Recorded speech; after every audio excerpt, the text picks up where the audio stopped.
टीना, मेरे भाई की शादी है, वहां उसके फेरे हो रहे हैं और तुम हो कि यहाँ भी मुझसे ही खाना बनवा रही हो।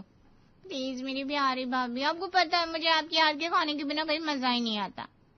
देख तो कितना प्यार करती है तुझे तेरी ननद, तेरे बिना कहीं रह ही नहीं सकती ये पगली। हाँ, बहुत प्यार करती है, इतना कि मेरे भाई की शादी में भी मुझसे खाना बनवा रही है। अरे ज्यादा कुछ नहीं, 1-2 सब्जी बना दे और रोटी बना दे, बस हो गया। हाँ भाभी, आप जब तक बना लीजिए, मैं यहाँ कुछ हल्का फुल्का खा लेती हूँ, जैसे चाट नूडल्स। फिर खाना तो मैं आपके हाथ का ही खाऊंगी। हाँ, इतना तो खा ही रही है, 2 रोटी खा नहीं सकती क्या? आपने कहीं देखा कि बहन अपने भाई की शादी में अपनी ननद के लिए रसोई में खाना बना रही हो, क्योंकि उसे उसी के हाथ का खाना पसंद है। लेकिन नताशा की ननद का यही हाल था। इसकी आदत कैसे पड़ी, आइए थोड़ा पीछे चलकर देखते हैं। कुछ साल पहले जब नताशा इस घर में नई नई शादी करके आई थी, कितनी सुंदर बहू ढूंढी है मैंने, मेरा तो जी ही नहीं भर रहा इसे देखकर।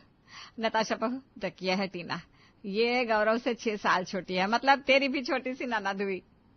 टीना बड़ी प्यारी है सच में माँ जी। हाँ, टीना अभी 19 साल की है, जरा सी चंचल है, इसका जरा खास ख्याल रखना। 19 साल की है लेकिन खाने में नखरे 9 साल के बच्चे जैसे हैं, कुछ पसंद ही नहीं आता इसे। कोई बात नहीं, अब मैं आ गई हूँ ना, अब टीना को सब कुछ मैं खिलाऊंगी। भाभी मुझे आज तक किसी के हाथ का खाना पसंद नहीं आया, मैं कॉलेज में भी ज्यादा कुछ नहीं लेकर जाती। तुम बस देखती जाओ मैं कैसे अपनी प्यारी ननद को स्वाद भरा खाना खिलाती हूँ। नई नई नताशा, 25 साल में उसकी शादी हुई थी। अपनी ननद को प्यार और लाड में उसने इतना अच्छा खाना खिलाया कि आज तक उसकी ननद उसके अलावा किसी के हाथ का खाना ही नहीं खाती है। नताशा चुपचाप चाय बना रही थी, तभी टीना एंट्री मारती है। भाभी गुड मॉर्निंग। लेकिन मेरा मॉर्निंग तब तक गुड नहीं होगा जब तक मैं आपके हाथ की अदरक वाली चाय ना पी लूं। और प्लीज ध्यान रखना, आज चाय में ना अदरक थोड़ा ज्यादा डालना, कल थोड़ा कम था। और हाँ, दूध ना थोड़ा कम रखना, और चीनी बस परफेक्ट, मतलब वही टेस्ट आना चाहिए जो मुझे पसंद है। टीना, सुबह सुबह इतना डिटेल्ड इंस्ट्रक्शन, मतलब मैं चाय बना रही हूँ या कोई एग्जाम दे रही हूँ? भाभी मैं तो बस हेल्प कर रही हूँ ताकि आप परफेक्ट बन सको। हाँ, बड़ी मेहरबानी आपकी, आप खुद जरा परफेक्ट बन जाओ तो मेरी जान छूटे। आपने कुछ कहा क्या भाभी? नहीं नहीं नहीं, मेरी इतनी हिम्मत का। हेल्प के नाम पर टीना हर चीज में डायरेक्शन देती थी कि उसे कैसा स्वाद पसंद है। न वो खुद खाना बनाती और ना ही किसी की घर में चलने देती खाने के मामले में। एक दिन नताशा पराठे बना रही थी। भाभी आज नाश्ते में क्या बना रही हो? आलू के पराठे। नहीं।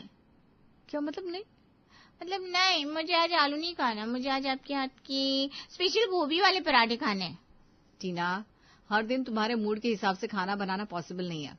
घर में और भी लोग हैं, सबकी पसंद अलग है। प्लीज आज आलू के पराठे खा लो, मैं कल गोभी के बना दूंगी। तो मैं क्या करूं, अब मेरा मन तो आज गोभी के पराठे खाने का ही है, आलू तो खाऊंगी नहीं मैं। तभी सरला बीच में आ जाती है। अरे नताशा, बना देना गोभी के पराठे, टीना को पसंद है। अब इस घर में छोटी है तो थोड़ा लाड तो करेगी वो। छोटी? 29 साल की किस तरफ से माँ जी को छोटी लग रही है? मुझे 10 साल हो गए इस छोटी ननद को संभालते संभालते, अब तो मैं खुद बूढ़ी हो गई हूँ। क्या हुआ भाभी, आप कुछ सोच रही हैं क्या?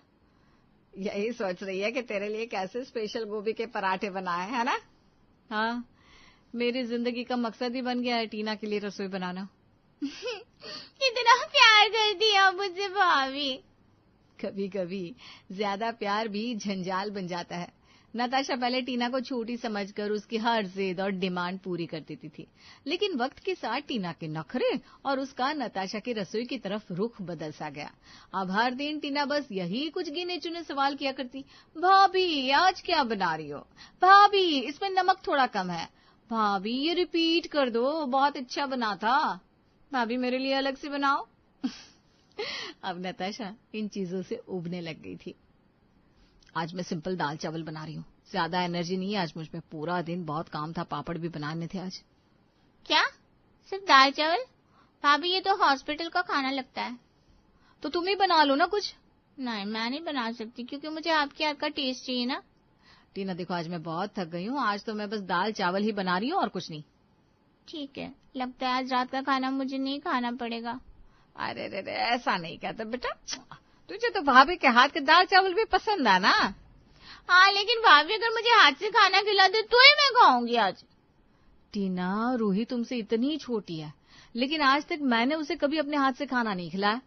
देख कितना प्यार करती है तुझसे ये, तेरे साथ तो ये दाल चावल खाने को भी तैयार हो गई अब। हे भगवान, इतना ननद का प्यार किसी को मत देना। टीना आराम से टीवी देख रही थी और नताशा उसे अपने हाथ से खाना खिला रही थी। और वहां 9 साल की रूही को ये सब अच्छा नहीं लग रहा था कि आज तक उससे ऐसा प्यार कभी नहीं मिला जैसा उसकी बुआ को मिल रहा था। मम्मा, आप हमेशा बुआ के लिए खाना क्यों बनाती हो? मुझे तो लगता है आपको मेरी पसंद ही नहीं पता। अरे नहीं रूही, ऐसा कुछ नहीं है बेटा। तो आप बुआ के पसंद का खाना बनाते हो, उन्हें अपने हाथ से खिलाते हो, लेकिन मुझे कभी आपने ऐसा नहीं खिलाया। नताशा के पास इसका कोई जवाब नहीं था। उसने रूही को जैसे तैसे करके मना लिया, लेकिन आज उसे एहसास हो रहा था कि अगर ये सब कुछ दिन और चलता रहा तो रूही भी कहीं नताशा की तरह ना बन जाए। वो इस बारे में बात करने अपनी सास सरला के पास आती है। मम्मी जी, मुझे आप सबसे एक बात करनी है। मैंने कभी शिकायत नहीं की क्योंकि मुझे सबके लिए खाना बनाना अच्छा लगता था, लेकिन अब ये पसंद नहीं, प्रेशर बन गया है। हर दिन हर वक्त मुझे सिर्फ टीना, इससे पहले कि नताशा कुछ कहती वहां टीना आ जाती है। भाभी, कल क्या बना रही हो? मैंने सोचा है कल आप मेरे लिए स्पेशल मेनू बनाओ। क्यों, कल क्या है? ना तुम्हारा जन्मदिन है, ना कोई खुशी की खबर है, ना कोई मेहमान आ रहा है। बहुत बड़ी खुशी की खबर है भाभी, लेकिन आपको तो रोना ही आ जाएगा सुनकर। ये क्या बात हुई? खुशी की खबर है तो मुझे रोना क्यों आएगा? और माँ, आप इतना हंस क्यों रही हो? आखिर बात क्या है? टीना की शादी फिक्स हो गई है। वो जिस लड़के को पसंद करती थी उसके घर वालों ने हाँ कह दी है। अब बस 1 ही महीने में हमारी टीना पराए घर चली जाएगी। क्या माँ जी, आप सच कह रही हैं? नहीं नहीं नहीं, मेरे कान धोखा तो नहीं खा रहे ना? सच में ये जा रही है यहाँ से? नताशा को इतना खुशी से नाचता देख सब दंग रह जाते हैं। फिर नताशा खुद को संभालती और अपनी खुशी को अंदर रखकर टीना के इस घर से जाने का दुख प्रकट करती है। मेरा मतलब है, मेरी बेटी जैसी ननद जा रही है इस घर से, मेरा दिल तो टुकड़े टुकड़े हो रहा है। मैं बता नहीं सकती आप लोगों को। भाभी, आप तो सह भी नहीं पाएंगे मेरा जाना, मुझे पता है। हाँ, सहन तो नहीं हो रही है ये खुशी। अच्छा हुआ मैंने कुछ ज्यादा नहीं कहा, वैसे भी ये इस घर से 1 महीने में चली जाएगी। हाश मेरी जान छूटी इससे। नताशा पहली बार इतना हल्का महसूस कर रही थी क्योंकि उसे पता था कि अब बस 1 महीना ही उसे अपनी ननद को झेलना है। लेकिन टीना भी कहाँ कम थी। ये 1 महीने भी उसने नताशा को काम पर लगा दिया था। ये देख टीना, तेरी साड़ियाँ, ये ससुराल वालों के मिठाई, ये कुछ तोहफे तेरे सास ससुर के लिए। मुझे ये सब नहीं चाहिए भैया। अरे तू रो क्यों रही है? अच्छा तू बता, तुझे क्या चाहिए, मैं ला देता हूँ, बता। हाँ टीना बता मेरी बच्ची, एक ही तो लाडली है इस घर में। तू जो कहेगी सब कुछ हो जाएगा। अब मैं इस घर से चली जाऊंगी तो भाभी के हाथ का खाना मैं बहुत मिस करूंगी, इसलिए भाभी क्या आप मेरे लिए अपने हाथों से पापड़, लड्डू, अचार, मठरी, नमकीन ये सब बना दोगी? तो मैं शायद आपको ज्यादा मिस ना करूं। क्या इतना सब? लेकिन इस पे तो बहुत वक्त लग जाएगा। अभी तो बस 15 दिन रह गए शादी में, और मुझे कपड़े भी लेने हैं। अरे बहू, अब तो टीना इस घर से जाने वाली है, बना देना बहू। अब कहाँ ही तुझे ये डिमांड करेगी। अरे बना दो ना, टीना का मन है तो। तुम्हारे हाथों के अलावा आज तक उसने कुछ खाया भी तो नहीं है। पता नहीं मेरी बच्ची वहां कैसे करेगी सब कुछ। 29 साल की ये बच्ची नहीं, अब आंटी बन गई है। पता नहीं माँ जी को ये दिखता क्यों नहीं है कि उनकी बच्ची अब बड़ी भी हो गई है। लेकिन अब कुछ भी कहूंगी तो टीना रोने लगेगी और शादी का माहौल खराब हो जाएगा। छोड़ो, बना देती हूँ एक आखिरी बार। नताशा को कहना तो बहुत था, लेकिन उससे कुछ कहा नहीं क्योंकि घर में शादी का माहौल था और उसे दुल्हन को इस तरह ताने मारना सही नहीं लगा। उसने लड्डू, नमकीन, अचार, पापड़ सब कुछ बनाकर तैयार कर दिया, जिसमें उसको शादी में खुद के लिए शॉपिंग करने तक का वक्त नहीं मिल पाया। लेकिन एक बात की उसे खुशी थी कि अब अगले दिन से टीना के नाटक इस घर में नहीं होंगे। आए मेरी बच्चे के बिना यह घर कितना सुना सुना सा लग रहा है। दादी, मैं हूं ना, आप मेरे साथ बात कीजिए। मेरी बच्ची, अब तो तू ही है इस घर की आंखों का तारा। मम्मा, आज आप मेरी पसंद का खाना बनाना। हाँ, आज तो मेरी रूही की ही पसंद का खाना बनेगा। मैं आज तुम्हारे लिए स्पेशल पास्ता बना देती हूँ, वो भी चीज डालकर। पता नहीं मेरी बच्ची वहां कुछ खा भी रही होगी या नहीं। उसे तो तेरे खाने के अलावा कुछ खाने की आदत भी नहीं है। माँ जी, हर लड़की को एक न एक दिन अपना घर छोड़ना ही पड़ता है। आप चिंता मत कीजिए, टीना धीरे धीरे एडजस्ट कर लेगी। यहाँ नताशा को फाइनली इतने सालों के बाद सुकून महसूस हो रहा था, लेकिन वहां टीना के नखरे खत्म ही नहीं हो रहे थे। टीना, तुमने पैकिंग कर दी? हमें हनीमून के लिए 2 दिन में निकलना है। अरे मैं तो कब से बस हमारे हनीमून के ही सपने देख रही हूँ। मेरा तो बड़ा मन था हम 2 अकेले किसी रोमांटिक जगह पर चलेंगे, बस तुम और मैं। मैंने भी यही सपना देखा है और हमारा वो सपना पूरा होने वाला है। हाँ, लेकिन मुझे ना बाहर का खाना कुछ ज्यादा पसंद नहीं है। लेकिन तुम मोमो, नूडल्स, चाट, भेल ये सब तो खाती हो मेरे साथ। अरे वो सब तो मैं बस टेस्ट के लिए खाती हूँ, लेकिन मुझे रोटी सब्जी और बाकी सब मेरी भाभी के हाथों का ही पसंद है। मैंने भी सुना है तुम्हारी भाभी बहुत अच्छा खाना बनाती है। तुम एक काम क्यों नहीं करती, उनसे हमारे हनीमून के लिए थेपला, मुरब्बा, चटनी और ऐसा सूखा खाना बनवा लो जिसमें हम बस गर्म पानी डालें और बन जाए।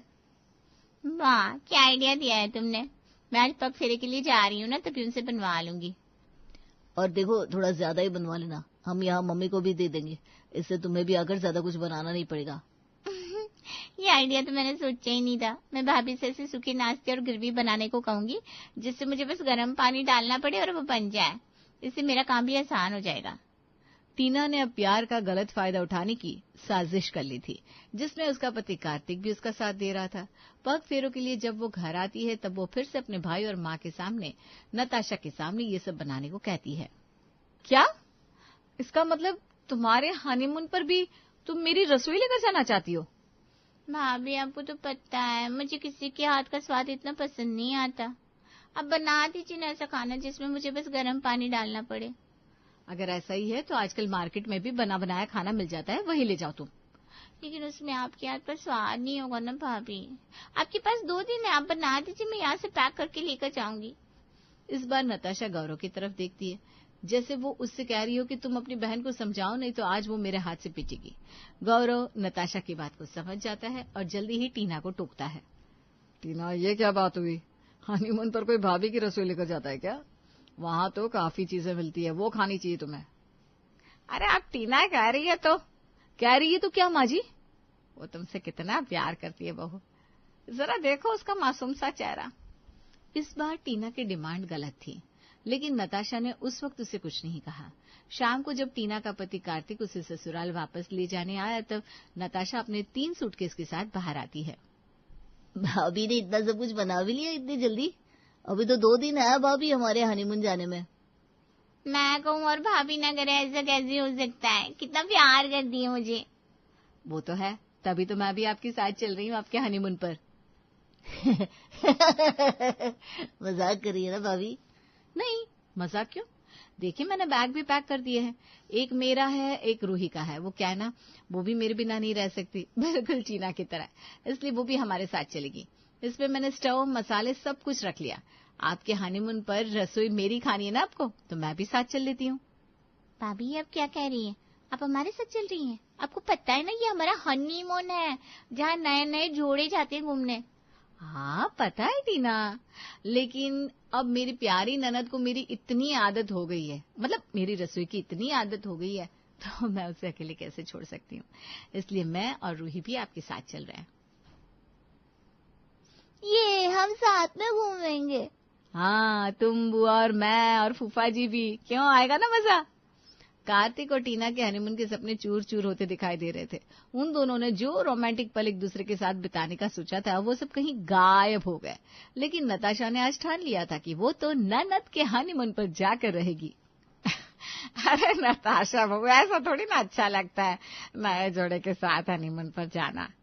अरे माँ जी, आप ही तो कहती हैं टीना मेरी रसोई के बिना कहीं नहीं रह सकती। अब मुझे तो जाना ही होगा। भाभी के हाथ की रसोई जो खानी है उसे।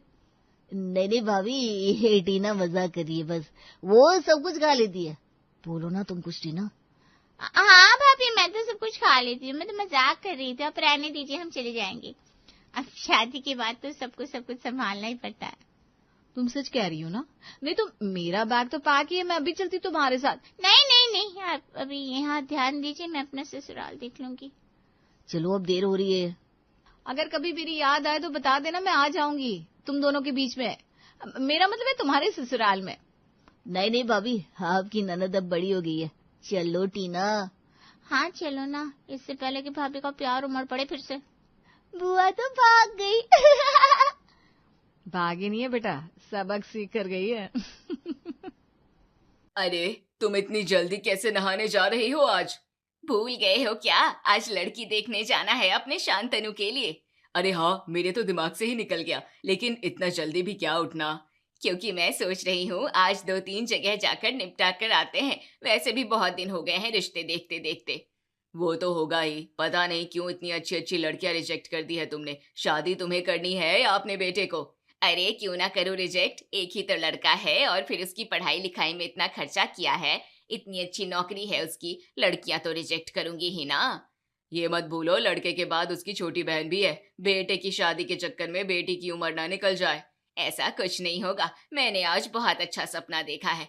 देखना, आज तो मोटा दहेज मिलेगा ही। तुम और तुम्हारे सपने।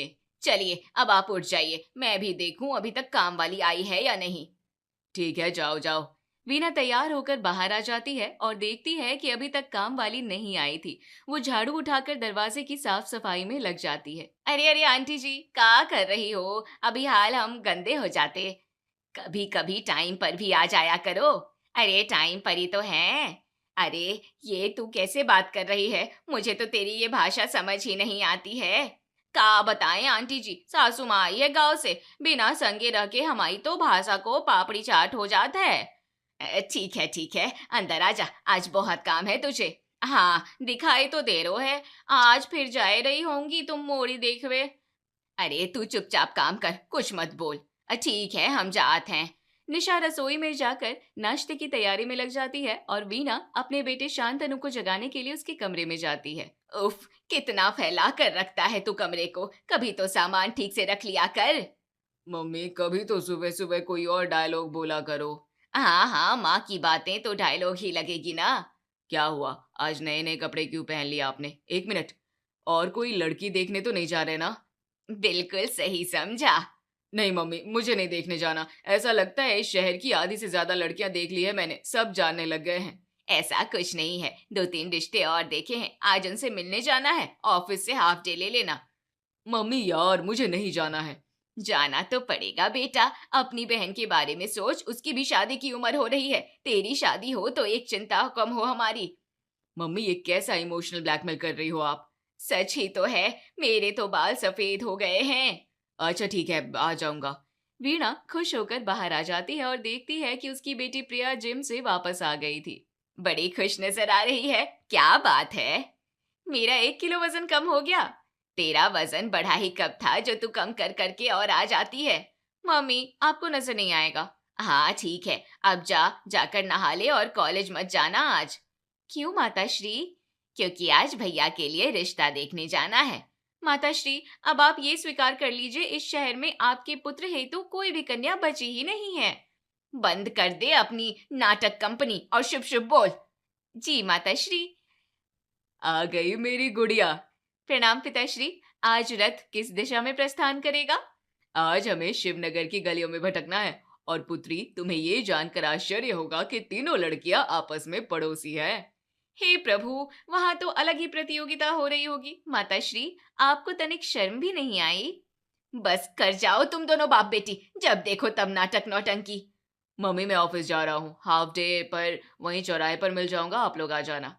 ठीक है, ध्यान से जाना बेटा। दोपहर तक वीणा सारी तैयारियां कर लेती है और उसके हाथ में डायरी देखकर राजेश कहते हैं, ये क्या, यहाँ भी ये डायरी जाएगी?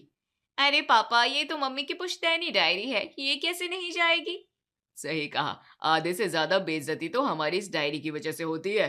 अरे कोई बेइज्जती नहीं होती, अब अपनी मांग कहीं तो लिखनी होगी ना, अगर भूल गई तो। सही है, चलो अब निकलते हैं, वरना शांतनु का फोन आ जाएगा। हाँ चलो चलो। सभी लोग शांतनु के पास पहुंच जाते हैं और लड़कियां देखने की शुरुआत होती है। मम्मी, मैं फोटो नहीं देखता, लेकिन इसका मतलब ये नहीं कि आप कैसी भी जगह ले आओ लड़की देखने। अरे घर देख, अच्छा है, अकेली लड़की है, खूब दहेज मिलेगा। इसका मतलब ये तो नहीं ना कि मैं सेकेंड ईयर वाली लड़की से शादी कर लूं? एज गैप तो देखो मम्मी। इतना तो चलता है, तेरे और मेरे पापा में कितना है?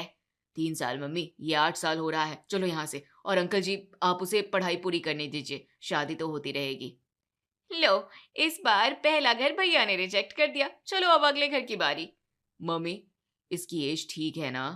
मम्मी, एज तो ठीक है, लेकिन भैया ये लड़की है या लड़की की माँ? मम्मी, ये सब क्या है? एक बेटा ही तो है इसका, खूब पैसा मिल जाएगा। मम्मी, बेटे से प्रॉब्लम नहीं है, पर अंडरस्टैंडिंग वाइब कुछ तो होता है ना। कैंसिल। क्या बात है भैया, आज तो आप रिकॉर्ड बना रहे हो। अगली बार से मैं पहले बायोडेटा देखूंगा।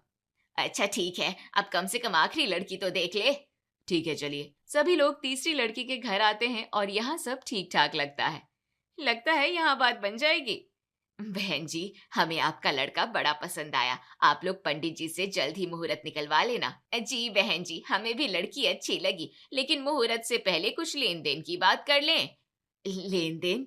हाँ, मैं लिस्ट लाई हूँ, आप आराम से पढ़ लीजिए। जी लाइए। अनीता धीमे धीमे लिस्ट पढ़ना शुरू करती है। 50 रिश्तेदारों के बच्चे समेत कपड़े, बारातियों का स्वागत चांदी के सिक्के से, लड़के के लिए गाड़ी, बहन के लिए स्कूटी, सास ससुर ननद के लिए सोने की चेन, अंगूठी, एक प्लॉट और 50 लाख कैश।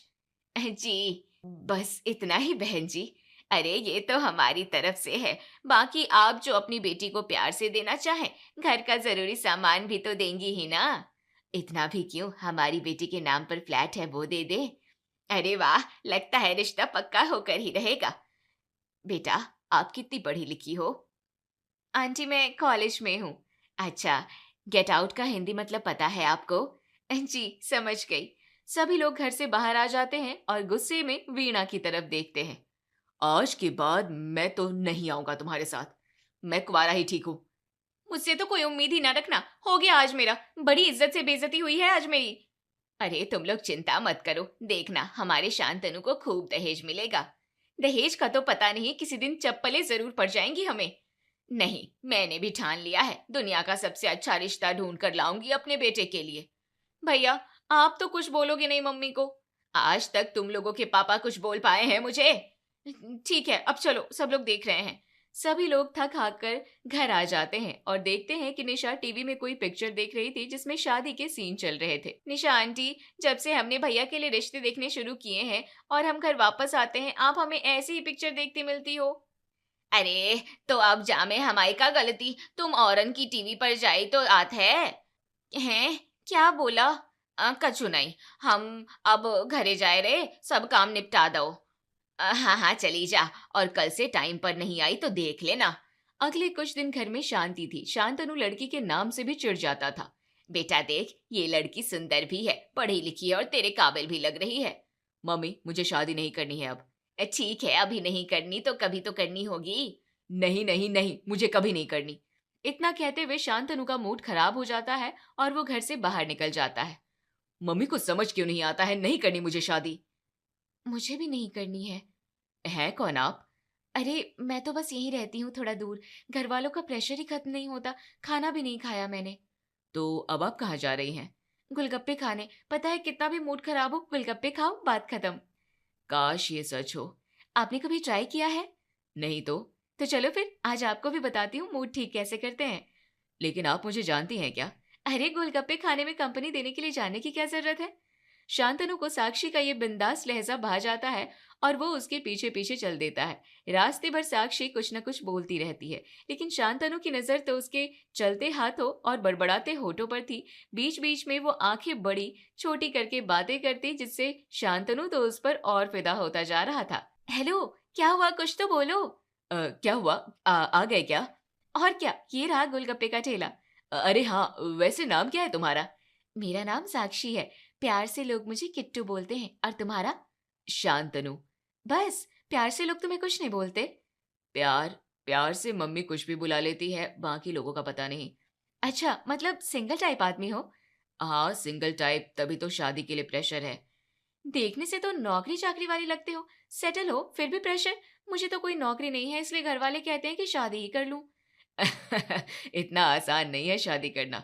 वो तो है, खैर छोड़ो, गोलगप्पे खाओ, सारे गम भुलाओ। सही कहा, तो फिर कल मिलते हैं यहीं।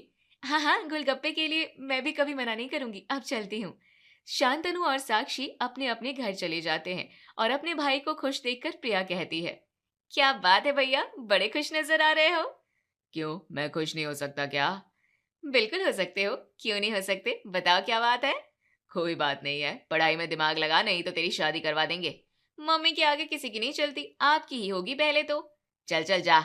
शांतनु अपने कमरे में चला जाता है, लेकिन नींद उसकी आंखों से दूर थी। नंबर ले लेना चाहिए था, कल पक्का ले लूंगा। अगले दिन सुबह शांतनु ऑफिस के लिए निकल ही रहा था कि साक्षी ने उसे देख लिया। अरे वाह, कहाँ जा रहे हो? ऑफिस जा रहा हूँ, तुम कहाँ जा रही हो इतना तैयार होके? अरे मैं तो बस समोसे खाने जा रही थी। इतनी सुबह सुबह? बहुत भीड़ होती है ना दुकान पर, 10 बजे तो सब खत्म हो जाएगा। कहाँ है दुकान? अरे आगे वाले चौराहे पर। तुम इस शहर के हो या नहीं? ऑफिस से टाइम ही नहीं मिलता मुझे। अच्छा ठीक है, चलो खाकर आते हैं। ठीक है चलो। साक्षी और शांतनु समोसे की दुकान पर आ जाते हैं। बढ़िया जगह है ये तो। हाँ वो तो है। तो और क्या प्लान है आगे का तुम्हारा? आगे घर में आज छोले भटूरे बनेंगे। अरे यार, खाने के अलावा कुछ और तो सोचती हो या नहीं?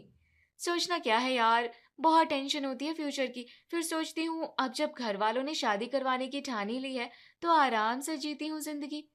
ये भी ठीक है, अच्छा लड़का मिलेगा तुम्हें। वो तो है ही। वैसे तुम्हारा नंबर मिलेगा क्या? हाँ क्यों नहीं, साथ में गोलगप्पे खाने चलेंगे। हाँ पक्का, आज से तुम्हारा निकनेम गोलगप्पा। अरे वाह, चलो अब मैं जाता हूँ। दिन बीतने लगते हैं और दोनों की दोस्ती परवान चढ़ने लगती है। फिर एक दिन शांतनु ने गोलगप्पे के ठेले पर ही कहा, साक्षी सुनो ना। हाँ बोलो। वो मुझे लगता है कि मैं तुमसे प्यार करने लगा हूँ, शादी करोगी मुझसे? तुम्हें पता है ना? क्या? यही कि मैं गोलगप्पे को कभी मना नहीं करती। साक्षी की बात सुनकर शांतनु शर्मा जाता है और अपने घर लौट आता है। आज वो सबसे ज्यादा खुश था। अरे तू आ गया, सुन कल तैयार रहना, हमें जाना है। कहाँ? तेरी मौसी जी ने लड़की बताई है, वहीं जाएंगे कल। मम्मी मुझे शादी नहीं करनी। बहुत दिनों से देख रही हूँ भैया, फोन पर लगे रहते हो, शाम को बाहर जाते हो, सुबह जल्दी निकल जाते हो। कहीं कोई चक्कर तो नहीं चल रहा ना आपका? नहीं तो फिर चल, कल ये लड़की देखना है, मौसी जी कह रही थी मिल जाएगा अच्छा दहेज। मुझे नहीं करनी शादी, मैं किसी और को पसंद करता हूँ। पकड़े गए, अब जल्दी से बताओ कौन है वो? साक्षी नाम है उसका, पास में ही रहती है। तो ठीक है, तो कल उसके घर चलेंगे। पक्का? हाँ पक्का, अपने बेटे की बात तो मान ही सकती हूँ, लेकिन दहेज में कमी नहीं करूंगी। पहले आप घर तो चलो। अगले दिन शांतनु बड़ी खुशी खुशी सबको साक्षी के घर लाता है और बात होते होते दहेज तक आ ही जाती है।